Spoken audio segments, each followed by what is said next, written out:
Hi guys, welcome back to our basic guitar tutorial. So, karong adlaw kay tudluan ta mo sa kanta nga Dilaw.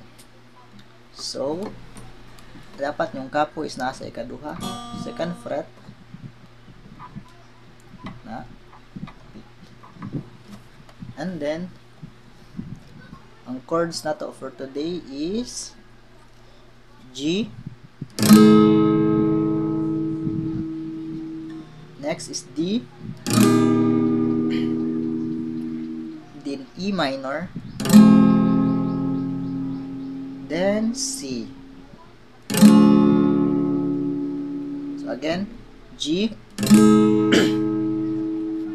D, E minor, and C. So, ang strumming pattern na to is down, down, up, up, down. Again, down, down, up, up, down. Then, bali na yung line chords. Down, down, up, up, down. Down, down, up, up, down.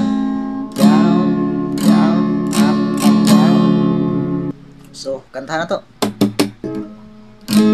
Alam mo ba, munti ka nang sumuko ang puso ko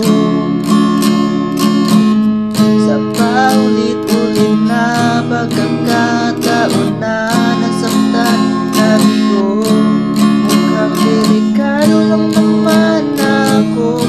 Bakit ba kinikilig mo naman ako? Pero ngayon ay parang kakaiba.